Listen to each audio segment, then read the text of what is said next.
आज आपण बनवूया रेस्टॉरंट स्टाईल व्हेज कोल्हापुरी। सर्वप्रथम घेवडा घेतलेला इथं तो कट करून घेऊ।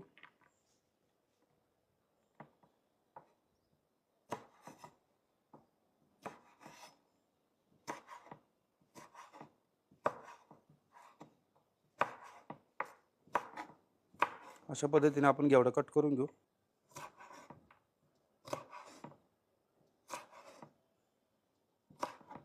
घेवडा कट करून झालाय, घेवडा काढून घेऊ। तर आपण फ्लावर कट करून घेऊ।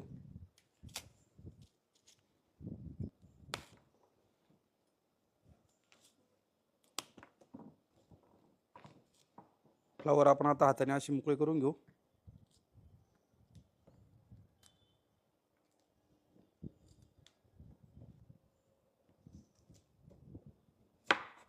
फ्लावर कट करून झाले, फ्लावर काढून घेऊ एका बाउल मध्ये।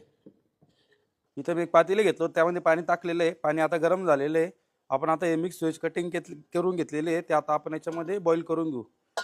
त्यामध्ये मी इथं फुलवर घेतलेली आहे, ग्रीन पीस घेतलेली आहे आणि घेवडा घेतलेला। व्यवस्थित एक उकळी येऊस्तोवर आपल्याला बॉईल करून घ्यायचं आहे। त्यामध्ये मी खायचा सोडा टाकतोय थोडा। खायचा सोडा टाकल्याने फ्लावरचा आणि ग्रीन पीसचा कलर चेंज नाही होत, व्हाईटचे व्हाईटच राहतं। यामध्ये मी हळद आणि मीठ काहीच टाकत नाही, फक्त सोडा टाकलेला आहे। आपण आता यांना बॉईल करून घेऊ। मिक्स व्हेज आता आपली बॉईल झालेली आहे, अप डाऊन झालेली आहे व्यवस्थित। आपण आता ती काढून घेऊ एका बाउलमध्ये।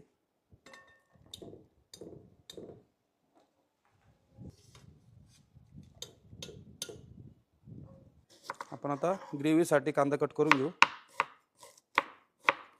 ग्रेव्हीसाठी कांदा कट करून झाला आहे, तो काढून घेऊ। तर आपण ग्रेव्हीसाठी टमाटर पण कट करून घेऊ। ग्रेव्हीसाठी टमाटर कट करून झाले, ते काढून घेऊ आपण एका वाटीत। इथे मी एक नॉनस्टिकचा फ्राय पॅन घेतलेला आहे, त्यामध्ये आपण आता थोडं तेल घालून घेऊ। पण बारीक चॉप केलेला कांदा आहे तो घालून घेऊ आता याच्यात। कांदा हलका ब्राऊन होतो तर आपण असंच परतून घेऊ। कांदा आपला हलका ब्राऊन झालेला आहे। आपण आता त्यामध्ये काही खडे मसाले घेतलेले ते घालून घेऊ। आता ग्रेव्ही बनवण्यासाठी इथे मी खडे मसाले घेतलेले आहे। दालचिनी आहे, काळी मिरी आहे, लवंग आहे, तेजपत्ता आहे आणि अख्खा दाणा घेतलेला आहे। तो पण आपण व्यवस्थित हलका ब्राऊन करून घेऊ अजून। आता आपण चॉप केलेले टमाटर पण घालून घेऊ। टमाटे हलके सॉफ्ट होत तर आपल्याला फ्राय करून घ्यायचे आहे। त्यामध्ये मी इथं अख्खी लाल मिरची घेतलेली आहे, 7 ते 8 घेतलेले आहे। अख्खी लाल मिरचीने कलर चांगला येतो ग्रेव्हीला, त्यामुळे इथं वापरतोय मी। मगच घेतलेली एक वाटी, ती पण घालून घेऊ आपण। काजू तुकडा घेतलेला आहे, व्यवस्थित मिक्स करून घेऊ। आपण आता ग्रेव्ही वाफेवर 5 ते 7 मिनटं अशी शिजवून घेऊ। 5 ते 7 मिनटं झालेले आहे, आपण आता झाकण काढून घेऊ। छान अशी वाफ पण झालेली ग्रेव्हीची। आपण आता ग्रेव्ही एका ताटात काढून घेऊ। थंड झाल्यानंतर त्याची आपण एकदम बारीक फाईन पेस्ट तयार करून घेऊ।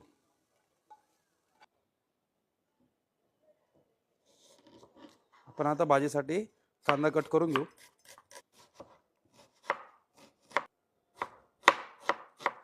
कांदा कट करून झालाय, कांदा काढून घेऊ। आपण आता टमाटर कट करून घेऊ भाजीसाठी।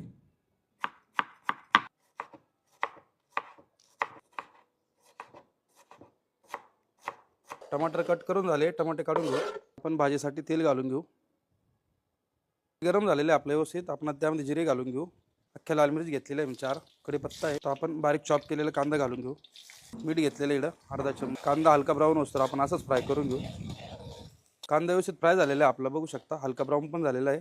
आपण आता त्यामध्ये बारीक चॉप केलेले टमाटर घालून घेऊ। टमाटर पण व्यवस्थित सॉफ्ट होतो तर आपण असे शिजवून घेऊ।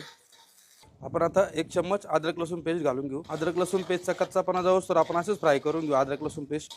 आपण आता यामध्ये काही मसाले घालून घेऊ। 1 चम्मच लाल तिखट आहे, अर्धा चम्मच हळद घे, थोडंसं मीठ घेतलेलं आहे, चिकन मसाला अर्धा चम्मच, किचन किंग मसाला 1 चमच, 1 टीस्पून गरम मसाला। मसाले व्यवस्थित मिक्स करून घेऊ आपण। मसाले व्यवस्थित परतून झालेले आपले, बघू शकता छान असं त्याला तेलही सुटलेलं आहे। आपण आता त्याच्यामध्ये ग्रेव्हीची पेस्ट केली होती ती घालून घेऊ। ग्रेव्ही आपण व्यवस्थित मिक्स करून घेऊ आणि व्यवस्थित परतून घ्यायची आपल्याला, जोपर्यंत ग्रेव्हीला छान असं तेल सुटत नाही तोपर्यंत। ग्रेव्हीला छान अशी उकळी आलेली आहे, बघू शकता छान तर्री पण सुटलेली आहे। ग्रेव्ही आपली व्यवस्थित फ्राय झालेली आहे।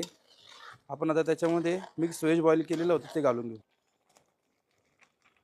व्यवस्थित मिक्स करून घेऊ।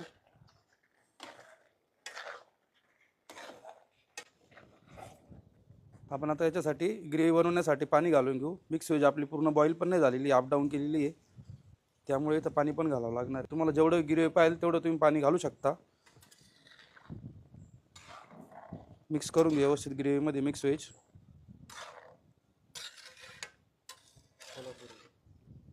आता ग्रेव्हीमध्ये कसुरी मेथी घालून घेऊ.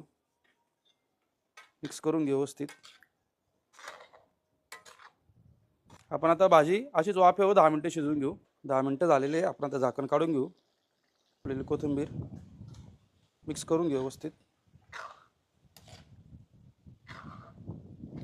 आपली आता restaurant style veg Kolhapuri ready झालेली आहे. आपण सर्व करून घेऊ. ग्रेव्ही बघू शकता किती थिक आहे. ही रेसिपी तुम्ही बटर नान किंवा कुलच्यासोबत पण खाऊ शकता. खूप छान टेस्ट लागेल.